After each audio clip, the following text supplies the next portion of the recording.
On est maintenant prêt à compléter les notes de cours de la leçon 23. Encore une fois, vous pouvez y aller avec le document Word sur Google Classroom ou suivre ici avec moi. Ce n'est pas très long. On avait parlé de concentration d'engrais en ppm. On disait pour le calcul des ppm, premièrement, ppm signifie partie par million, donc c'est une partie de quelque chose dans 1 million de parties, ou encore 1 milligramme par litre. Donc chaque fois qu'on a 1 milligramme de quelque chose dans 1 litre d'eau, on a 1 ppm de cette chose-là. 1 milligramme de fer dans 1 litre d'eau, c'est une solution à 1 ppm de fer. 1 milligramme de sel dans 1 litre d'eau, c'est une solution salée à 1 ppm. En horticulture, on utilise principalement cette unité pour évaluer la concentration en azote des solutions concentrées d'engrais. Ça a été mentionné dans les vidéos précédentes. Plus le nombre de ppm est élevé, plus l'engrais est concentré. Donc, à mesure qu'on augmente le nombre de ppm, l'engrais est de plus en plus concentré. Ainsi, une solution à 400 ppm est 2 fois plus concentrée qu'une solution à 200 ppm.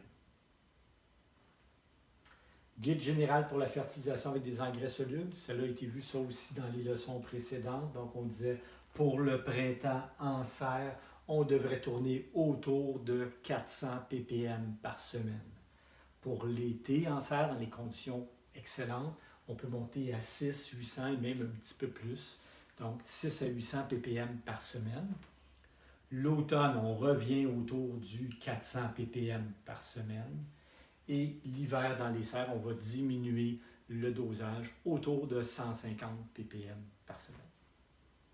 Maintenant, à la maison, ça dépend, ça varie énormément selon la température, selon le niveau d'éclairage que vous avez dans votre maison ou votre appartement. Donc, pour vos plantes à la maison, si vous voulez ajuster le nombre de ppm, c'est approximatif. Ça peut être un peu plus si vos conditions sont meilleures, un peu moins si vos conditions sont moins bonnes. Mais pour le printemps et l'automne, on devrait être autour de 200 ppm par semaine. Et pour l'été, autour de 400 ppm par semaine. Alors que l'hiver, normalement, on ne fertilise pas du tout à la maison, à moins d'avoir des conditions extraordinaires. Donc voilà. J'avais déjà mentionné aussi, mais si vous avez des plantes d'intérieur que vous mettez sur votre balcon au gros soleil de l'été, bien, on va s'approcher des conditions de fertilisation en serre, soit du 600-800 ppm par semaine. Si vos plantes sont à l'intérieur de la maison, autour de 400 ppm par semaine l'été, c'est amplement normalement. Pour faire des calculs des engrais solubles, il y a 2 formules qu'on utilise. Ça aussi, ça a été vu dans les vidéos précédentes. Donc, ppm égale grammes par litre fois pourcentage fois 10. Le pourcentage était le pourcentage d'azote. Donc, on a tout simplement à mettre les chiffres dans la formule et on arrive avec un certain nombre de ppm qui, encore une fois, évalue le dosage de l'engrais. La deuxième formule, c'est quand on cherche le nombre de grammes à peser. Je le dis souvent, mais c'est la formule que vous allez utiliser le plus souvent quand vous allez devoir fertiliser. Donc, gramme égale ppm fois litre, total en haut, divisé par pourcentage fois 10, total en bas. Donc, total en haut divisé par total en bas va nous donner notre nombre de grammes d'engrais à peser. Ça aussi, ça a été vu dans les vidéos précédentes. Donc, on donne un exemple ici. Et à la fin, on parle de l'injecteur, l'Ozone, Luponex, peu importe la marque.